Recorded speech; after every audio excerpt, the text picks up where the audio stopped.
ជាបរដ្ឋអារ៉ាប៊ីសាអូឌីតនឹងគឺមានការសោកសង្រេងបាទនឹងមានការឡោះឡៃមែនទេដោយសារតែព្រះមហាក្សត្របាទរបស់ខ្លួននឹងគឺបានសោយទីមង្គលរូបភាពនេះបាទដែលព្រះអង្គពងតែគង់ប្រថាប់ហើយមានសម្លៀកបំពាក់ពណ៌សហ្នឹងគឺព្រះចៅអាប់ឌុលឡាស់ប៊ីនអាប់ឌុលឡាស៊ីសដែលជាព្រះមហាក្សត្រនៃព្រះរាជាណាចក្រអារ៉ាប៊ីសាអូឌីតបាទព្រះអង្គបានសោយទីបង្គត់កាលពីព្រឹកថ្ងៃសុក្រកន្លងទៅនេះបាទដោយសារតែព្រះអង្គហ្នឹងបើនិយាយចំទៅព្រះអង្គបានទទួលរងនៅប្រោគាពាធហ្នឹងយូរមកហើយបាទជាញឹកញាប់បាទទើបតែក្រោយនេះមានដោយសារតែការរលាកសួតបាទរលាកព្រះសួតហ្នឹងហើយព្រះអង្គមានព្រះជន្មគឺ90ព្រះវស្សាបាទហើយព្រះចៅអាប់ឌុលឡាស់ហ្នឹងគឺ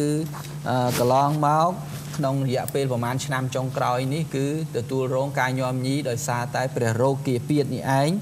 បាទហើយព្រះអង្គម្ចាស់សុលម៉ាន់បាទដែលជាប្អូនប្រុសបាទរបស់ព្រះអង្គហើយប្អូនប្រុសហ្នឹងជាប្អូនប្រុសម្ដាយទីតីណាបាទរបស់ព្រះអង្គហ្នឹងគឺបានតែងតែទទួលព្រះរាជភារកិច្ចហ្នឹងបន្តបាទពីព្រះអង្គនៅក្នុងការមើលការខុសត្រូវ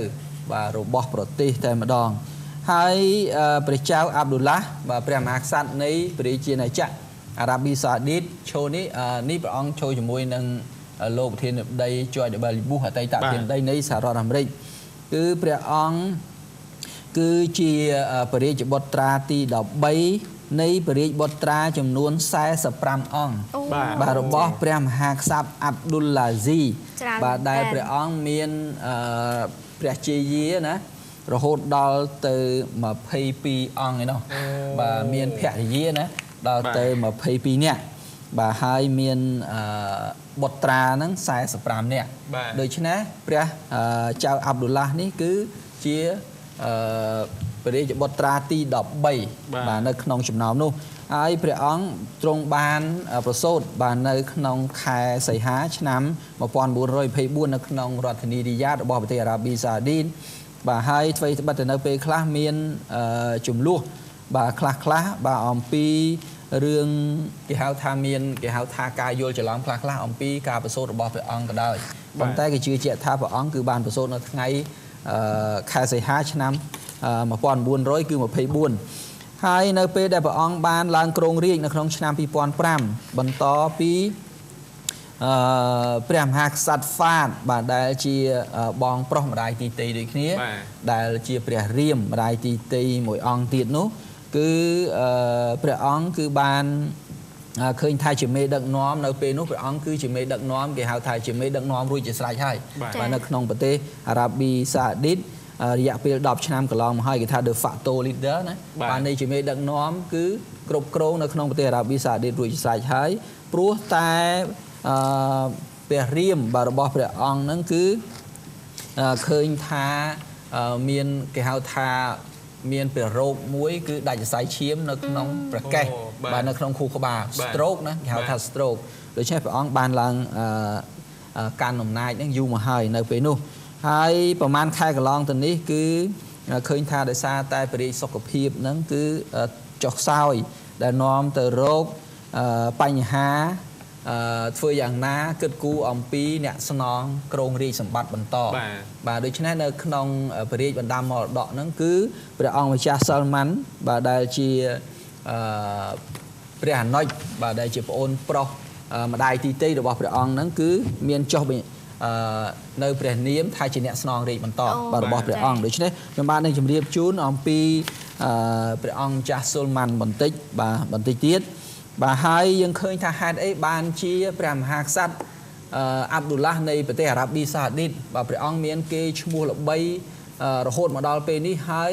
មេដឹកនាំទូទាំងពិភពលោកគេគោរពព្រះអង្គនេះគឺជាមួយលោកប្រធានាធិបតីបារ៉ាក់អូបាម៉ានៃសហរដ្ឋអាមេរិកដោយសារតែព្រះអង្គហ្នឹងគឺបានធ្វើការកែតម្រង់ជាច្រើនហើយប្រជាពលរដ្ឋអារ៉ាប៊ីសាអូឌីតនិងពិភពលោកចាត់ទុកថាព្រះអង្គម្ចាស់អាប់ឌុលឡាស់នេះគឺជាអ្នកកំណែតម្រង់មួយអង្គបាទដែលមានគេឈ្មោះល្បីព្រះអង្គបានអនុញ្ញាតឲ្យមានការរិះគន់បាទទៅលើរដ្ឋាភិបាលរបស់ព្រះអង្គនៅក្នុងសារព័ត៌មាន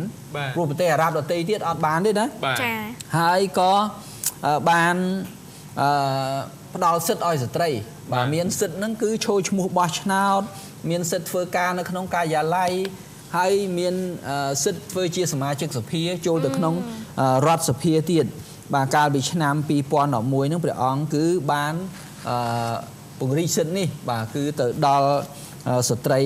กรบรูปเอาช่วยกาบอชนาดบ่ให้โชว์ชั่วโมงในขนมกาบอชนาดกรงจีดามบ่ได้เกี่ยวกับตุกท้าจีเรื่องสำคัญมวยในขนมประเทศอาหรับีซาอุดินบ่ให้เชื่อภาษาอังกฤษพระเจ้าอับดุลลาห์นี้ยังเคยหายคือเมียนเรื่องปรามเรื่องบ่ได้พิภพโลกจับอารมณ์คือกำนายตำรงอ้อยสตรีเมียนซึโชว์ชั่วโมงบอชนาดhai nâng tí pí cứ bằng crab và từ lỡ bộ Al-Qaeda đại chỉ ông ca phê vệ cam là thống hai tí bấy bằng ca sạc coi chia lấy đó ca ọc rung đó sao thì sát vây khmênh và mình tha vào một thò bởi châm bởi tê chẳng thế cứ Prem hạc sát Abdullah đấy bởi ông ban bà từ lông từ lý ấy hai nâng tí buôn cứ cầm này tầm rung sẽ tập cách bảo tê ra bị xả đít nâng tí Prem cứព្រះអង្គមានគេឈ្មោះធ្វើឲ្យប្រទេសអារ៉ាប៊ីសាឌីតនឹងមានមុខមាត់នៅលើឆាកអន្តរជាតិបាទនេះគឺជារឿងសំខាន់ហើយឥឡូវយើងងាកបែរទៅព្រះអង្គម្ចាស់ស៊ុល